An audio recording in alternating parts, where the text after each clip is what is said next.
हमारे चैनल के माध्यम से लगातार आप वीडियो देखे होंगे।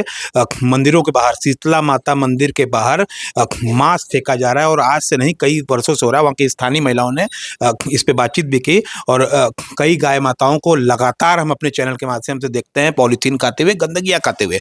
सनातन धर्म के सबसे बड़े धर्मगुरु स्वामी अविमुक्तेश्वरानंद शंकराचार्य भगवान जी महाराज हमारे साथ हैं, उनसे हम बातें करेंगे। आखिर धर्म नगरी काशी में ये हालात अभी तक गुरुजी क्यों बने हुए हैं? अभी तो काशी के जो कर्ता धर्ता हैं, यहाँ के जो मेयर हैं, यहाँ के जो विशिष्ट जन हैं, उनसे पूछा जाना चाहिए। जब काशी हर क्षेत्र में आगे बढ़ रही है, विकास के नए नए आयाम स्थापित कर रही है, तो फिर विकास में ये नहीं आता है कि यहाँ के जो लोग हैं, जो प्राणी हैं, उनके सबकी देखभाल भी अच्छे से की जाए। अगर उड़न खटोला में बैठ करके काशी का आदमी यात्रा करेगा तो क्या यहाँ की गाय वो पॉलीथीन खाएगी? कैसा लगेगा? विकास तो सबके लिए होना चाहिए। इसलिए आप मनुष्यों के लिए जब इतनी अच्छी अच्छी व्यवस्था कर रहे हैं तो गायों के लिए भी थोड़ी अच्छी व्यवस्था कर दीजिए, करना चाहिए। हर कॉलोनी पे मैंने रिपोर्टिंग की, हर जगह मैं जाता हूँ, गायों की ये स्थिति जैसी की तैसी ही बनी हुई है। गोरक्षक दलों पे प्रश्न उठते हैं कि आखिर वो कहाँ हैं, और बाकी जो कम्युनिटी है जो गायों को ले जाके गौशालाओं में ले जाती है, वो लोग कहाँ हैं इस समय? नहीं, वो लोग तो अपना काम कर रहे हैं, गायों के रक्षक अपना काम कर रहे हैं, लेकिन उनके पास इतने संसाधन नहीं है ना कि वो इन गायों के लिए एक अलग से आश्रय स्थान बना सकें। ये तो यहाँ के सरकार को करना चाहिए, म्यूनिसिपालिटी को करना चाहिए। सुबह एक जगह पे मैं रिपोर्टिंग कर रहा था, नाम था सुंदरपुर, जगह का नाम सुंदरपुर था, शीतला माता का मंदिर था। वहाँ की स्थानीय महिलाओं ने मुझसे शिकायत की कि मंदिर के बाहर मांस वगैरह फेंका जाता है। मंदिर के बाहर की ये स्थिति है और हमने उस पर रिपोर्टिंग भी किया सुबह। राम राम, ये तो सुन करके कैसा लग रहा और है? नाम जगह का सुंदरपुर है। नाम, जगह का नाम तो कुछ भी हो, लेकिन काम तो सुंदर होना चाहिए। काम असुंदर हो रहा है। हम आपके माध्यम से यहाँ के प्रशासन से कहना चाहेंगे कि इस बारे में तत्काल संज्ञान लें और शीतला जी माता के मंदिर के सामने इस तरह का अगर कोई कूड़ा फेंकने का स्थान बनाया गया है तो उसके स्थान का परिवर्तन करें और निस्तारण करें जो कूड़ा वहाँ पे पड़ा हुआ है। गाय माता जी को राष्ट्र माता बनाने की आपकी मुहिम जो चल रही है वो कहाँ पहुँची है? हमारी मुहिम आगे बढ़ रही है, लोग उससे जुड़ रहे हैं, लाखों लोग जुड़ चुके हैं, करोड़ों होना बाकी है। एक आखिरी सवाल है, मनुस्मृति को लेकर के एक वर्ग है जो मनुस्मृति को जलाने की बात करता है, उसका विरोध करता है। उसका ये कहना है कि उसमें जो स्त्री है वो पहले पिता पे डिपेंडेंट रहती है, फिर पति पे हो जाती है, फिर अपने पुत्र पे या पुत्री पे हो जाती है। तो मनुस्मृति में महिलाओं की आज़ादी के लिए सवाल खड़े करते हैं, ऐसा भी कुछ लोग कह रहे हैं। ऐसा है कि पहली बात तो यह है कि आप कह रहे हैं मनुस्मृति जला रहे हैं। मनुस्मृति कोई जला नहीं सकता।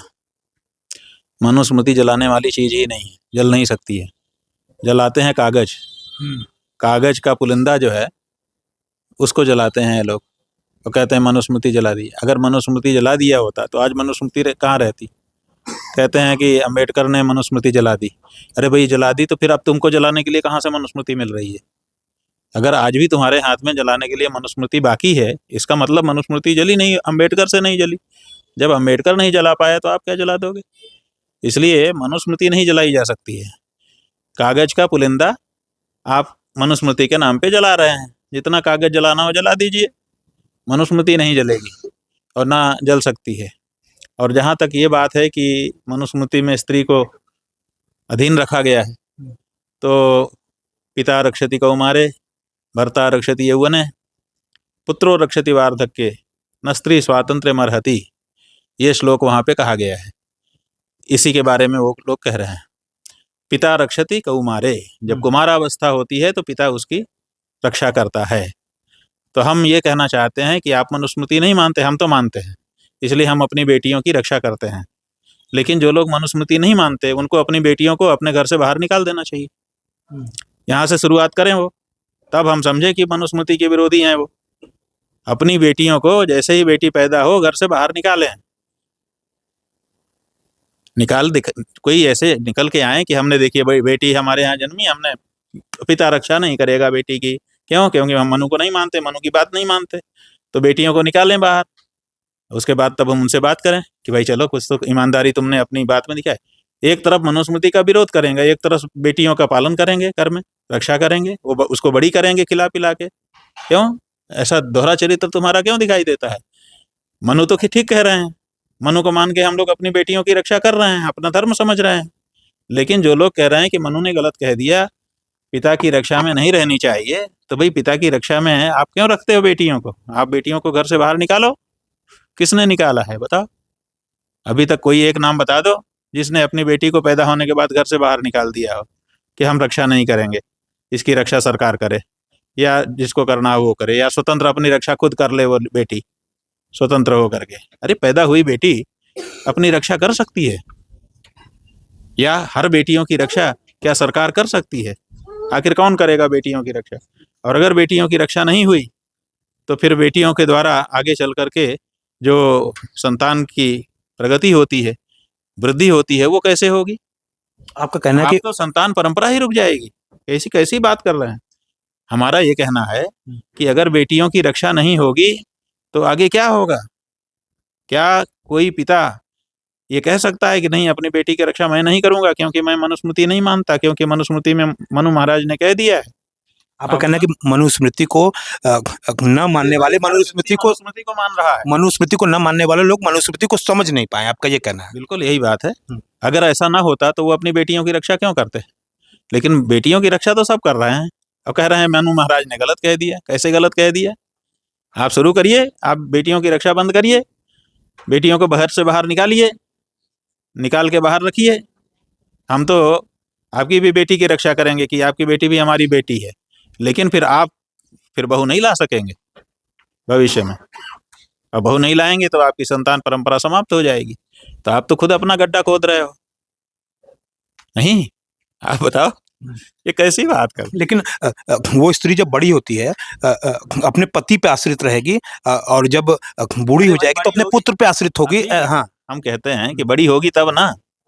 पहले क्या लिखा है श्लोक में? पिता रक्षति कौमारे, कुमारावस्था में पिता उसकी रक्षा करेगा।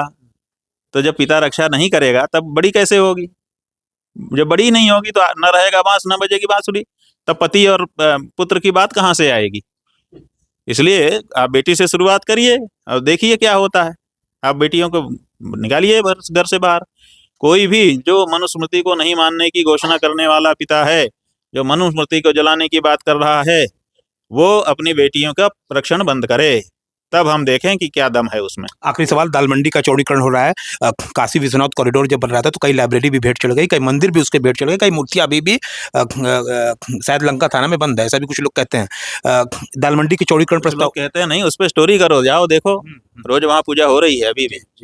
तो दाल मंडी का जो चौड़ीकरण हो रहा है इस पे हाय हल्ला काफी मचा हुआ है, इसको किस तरह आप देखते हैं? अरे भाई, हाय हल्ला तो अब जब अपने ऊपर बात आई तो मचा रहे हैं लोग। जब काशी की संस्कृति नष्ट हो रही थी, काशी की परंपरा नष्ट हो रही थी, तब तो सबको बड़ी प्रसन्नता हो रही थी। तो अब जब अपने ऊपर बात आ गई तो हाय तौबा मचा रहे हैं। ऐसा नहीं होना चाहिए। आप जब काशी में रहते हो तो व्यक्तिगत स्तर पर भी आप हो और समाज के स्तर पर भी, काशी के स्तर पर भी आपको ये सोचना चाहिए कि मेरी भी रक्षा हो और मेरे नगर की भी रक्षा हो। तो आपने मेरे नगर की रक्षा नहीं की, अब मेरी रक्षा की बात आप कर रहे हो, ये नहीं चलेगा। आपके नगर की रक्षा होनी चाहिए। जिस दिन पहला हथौड़ा काशी पे चला था, उसी दिन अगर आप काशी के वासी आकर के हथौड़े को पकड़ लेते कि खबरदार हमारी पुरातनता को आप नहीं तोड़ो, तो आज ये सब नहीं टूटता। यानी शंकराचार्य जी मानते हैं गलत हो रहा था उस समय, ये गलत हुआ था। अरे भाई, हमने तो चिल्ला चिल्ला करके कहा है, आप लोगों के रिकॉर्ड में मौजूद है। हाँ? अब क्या है? अब हमारा कहना है कि अब काशी जो है, जब उसका केंद्र स्थान ही नया हो गया तो पूरी काशी नई होनी चाहिए। अब तो पूरा टूट करके एकदम नई हो जानी चाहिए। अब हम बदल गए हैं, क्योंकि जब हमारे मूल ही रक्षा नहीं हुई तब अब काहे की रक्षा, अब किसकी रक्षा करें हम? इसलिए अब हम चाहते हैं कि पूरी काशी अब ये बदनुमा ना रहे। मखमल में टाट का पैबंद, टाट में मखमल का पैबंद, दोनों शोभायमान, क्योटो की ओर अब पूरा कोटो बन जाना चाहिए। पूरी काशी तोड़ के नई होनी चाहिए और बड़ी बड़ी सड़कें होनी चाहिए और बाकी लोगों को बाहर बसाया जाना चाहिए। बहुत घनी आबादी हो गई है, तो अब हमारा यही रुख हो गया है। काशी के लोगों का व्यवहार काशी के प्रति देख करके हमारे मन में भी ये बात आ गई है कि अब पूरी काशी नई हो जाए और सब जगह कॉरिडोर वगैरह बन जाए, बड़े बड़े रोड बन जाए, विदेशी आए घूमें और ये लोग पैसा लेके अपना दूर दूर रहें, क्योंकि इनको तो पैसा चाहिए ना विदेशियों से। इनको अपने नगर कहाँ चाहिए था, इनको अपनी गली कहाँ चाहिए थी। तो जब आपको विदेशी पैसा चाहिए, डॉलर चाहिए, तो विदेशियों के लिए सुविधा बनाओ, आएंगे और आपको डॉलर दे के चले जाएंगे और आपकी संस्कृति को लात मार के चले जाएंगे। तो गोवा की तरह काशी अब जा रही है। गोवा से बढ़ करके हो जाएगा जी। गोवा में क्या है, गोवा जाना, माँ गंगा नदी क्या स्विमिंग पूल बन जाएंगे उस तरह से? बन गई, क्रूज चल रहे हैं, उसमें शौचालय बना हुआ है, उसी में लोग लघुशंका भी जा रहे हैं। ये तो बन गई। अब गंगा में वो बात कहाँ रही। गंगा का जो स्वरूप था वो तो बदल ही गया ना। अब तो वहाँ क्रूज चल रहे हैं, अब तो वहाँ पे होटल चल रहे हैं। सामने घाट की तरफ जाइए, नाव में होटल बने हुए हैं, बड़े बड़े होटल बने हुए हैं, उसमें कमरे हैं, उसमें लोग बुकिंग कराते हैं 50-50 हज़ार रुपया दे करके। गंगा के गोद माने गंगा के जल के ऊपर तैरती हुई नाव के बीच में, जैसे डल झील में नाव चलती थी ना, ऐसे यहाँ पर होटल खड़े हैं। एक बड़े बड़े होटल हैं, 40-40, 50-50 कमरे के होटल गंगा में बन गए हैं। सबका मलमूत्र गंगा में जा रहा है। कोई बोलने वाला है, कोई पूछने वाला है? क्या हालत है गंगा की। एनबीटी कहता है हम काम तो कर रहे हैं, वो एनबीटी वगैरह सब काम कर रहे हैं, लेकिन यहाँ जो काम हो रहा है तो कोई देखने नहीं आ रहा, झांकने नहीं आ रहा है। गंगा को 5 बीघा पाट दिए।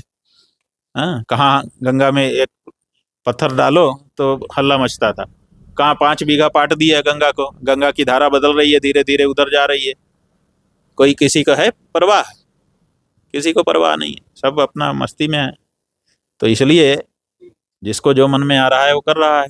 अब काशी वासियों को नई काशी के लिए तैयार रहना चाहिए। काशी का स्वरूप बदल रहा है और हम इस पक्ष में हैं कि अब काशी का स्वरूप एकदम नया हो जाना चाहिए। एक इतिहास हो जाए काशी कि थी कोई काशी, जो अब एक सिटी के रूप में, स्मार्ट सिटी के रूप में विकसित हो गई।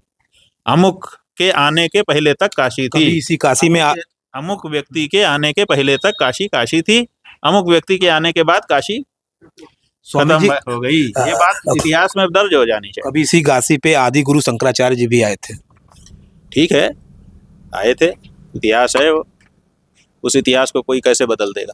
तो थे ये थे स्वामी अभिमुक्तानंद शंकराचार्य जी महाराज का कहना है कि मनुस्मृति का जितने लोग विरोध कर रहे हैं उन्हें मनुस्मृति की समझ ही नहीं है, और तमाम गंगा को लेकर के, माँ गंगा को लेकर उन्होंने बात की। इनका कहना है कि गंगा पहले जैसी स्वच्छ नहीं रह गई, क्रूज वगैरह भी काफी बने हुए हैं। सत्य संदेश के लिए शंकराचार्य भगवान जी महाराज जी के साथ जितेंद्र यादव, धन्यवाद।